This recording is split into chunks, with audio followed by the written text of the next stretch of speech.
RFI Convida. Elcio Ramalho.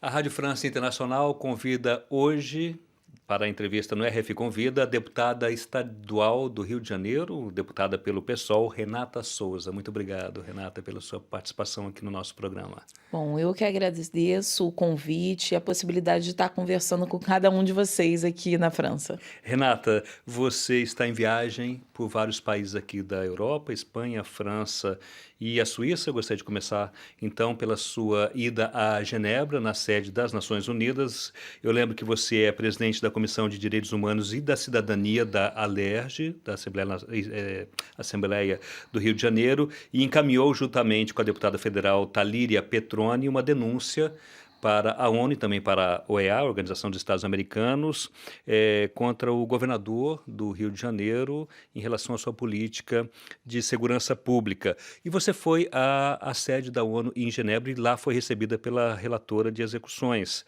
Eu gostaria de saber qual foi a resposta que você teve para o informe que você encaminhou para as Nações Unidas, Renata.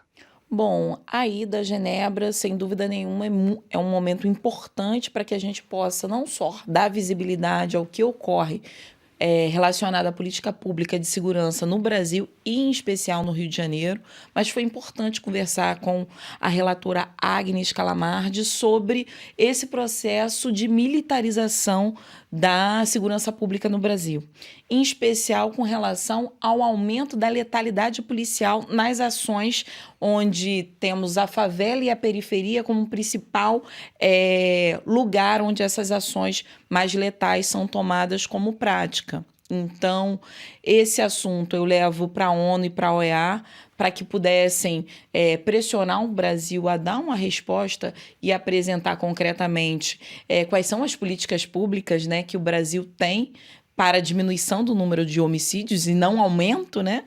E foi interessante que a relatora nos disse que o Brasil já recebeu uma carta com relação a esse tipo, pedindo informações à política pública de segurança e que o Brasil tem 2 meses para respondê-los. Então, estou aguardando esse processo, mas foi um momento muito rico com a relatora. Afinal de contas, também pude falar sobre a situação dos defensores e das defensoras dos direitos humanos no Brasil, com relação à própria intimidação quando temos ao relatarmos para fora do Brasil a situação limite colocada na segurança pública. E a ONU se comprometeu com a defesa dos ativistas, das pessoas que militam pelos direitos humanos no Brasil, Renata? Sem dúvida. A ONU não só acolhe nos nossos informes com relação às represárias sofridas por defensores e defensoras de direitos humanos e também nos disse que a qualquer momento pode nos acolher se esse tipo de ameaça se tornar em algo mais grave. Então, eu, por exemplo, sofri uma represária do tipo com o próprio governador anunciando que o meu mandato de deputado estadual deveria ser cassado. E isso é um contrassenso, afinal de contas, eu sou deputada e a minha função e a minha atribuição pública é justamente fiscalizar as políticas públicas do governo, do Executivo do Estado do Rio de Janeiro. Então, você vê o quanto que o Estado Democrático de Direito no Brasil ele também está colocado em risco quando um governador pede para que uma deputada seja cassada. Agora, no caso, você chegou a pedir proteção para a ONU, Renata? Você vê essa possibilidade? Bom, nesse momento eu não tenho uma ameaça concreta contra a minha vida. Tem uma ameaça com relação à minha atuação enquanto defensora de direitos humanos. Mas, de qualquer forma, o aviso de represária foi feito à ONU para que, em qualquer momento, eu pudesse acioná-los. Esse é um momento muito específico no Brasil, né, de polarização da política. O assassinato da Marielle, com quem eu trabalhei e fui chefe de gabinete, né, nós crescemos defendendo direitos humanos juntas, traz um momento limite também para a atuação política de defensores e defensoras. Então, a ONU se comprometeu a acompanhar não só o meu caso, mas também o da Talíria Petroni, que atualmente está ameaçada. Com relação ao caso da Marielle Franco, você chegou a abordar também essa questão com as Nações Unidas? Exatamente, porque hoje nós temos no Brasil a investigação sobre a investigação do caso da Marielle. Ou seja, houve ali uma interdição de não sei de que lado, mas enfim, um momento em que alguém protegeu alguém nessa investigação sobre o caso da Marielle. Então, hoje, você tem duas pessoas que foram presas como assassinos de Marielle, mas não temos quem mandou assassiná-la, né? Eu tenho trabalhado muito com um conceito que é de feminicídio político, pensando a Marielle enquanto essa feminista também que levou e trouxe debates à tona com relação à defesa intransigente dos direitos humanos, mas também contra as desigualdades sociais, em especial de gênero, raça e classe, o quanto que ela ser assassinada também é um risco para a democracia no Brasil. Por que, na sua opinião, Renata Souza, esse crime contra Marielle não foi totalmente esclarecido ainda? Bom, me parece que o crime teve toda uma particularidade com relação à sofisticação, né? Foi um assassinato encomendado e ali na própria investigação teve uma dificuldade com relação às provas materiais, né? Então teve isso por um lado, mas teve ali alguma intervenção política, afinal de contas, ter hoje uma investigação da investigação já aponta para a gente que alguns grupos políticos podem estar envolvidos diretamente na execução sumária de Marielle. Então, nós pedimos à ONU que pudesse continuar pressionando para a gente saber quem mandou matar a Marielle. Então, trazer essa responsabilidade para o governo brasileiro é essencial nesse momento. Você vê uma espécie de mobilização internacional através de organismos como a ONU interessado justamente nas questões relacionadas aos direitos humanos no Brasil? Você percebe essa mobilização, essa preocupação que acontece no país e no Rio de Janeiro particularmente? Sem dúvida nenhuma, a gente percebe sim um olhar bem especial e atento, não só da ONU, mas da OEA, sobre as relações de opressões que ocorrem no Brasil, em especial a defensores e defensoras de direitos humanos, né? Hoje a gente vive uma situação que é ter esses defensores e defensoras que têm mais visibilidade, como nós que estamos no parlamento e temos condições de ter uma escolta, quando outros defensores que não estão no parlamento já têm uma dificuldade de ter essa segurança para sua atuação. Então, tanto a ONU quanto a OEA têm olhado com cuidado, porque o Brasil é um dos países que mais mata defensor e defensoras de direitos humanos no mundo. E isso é muito sério.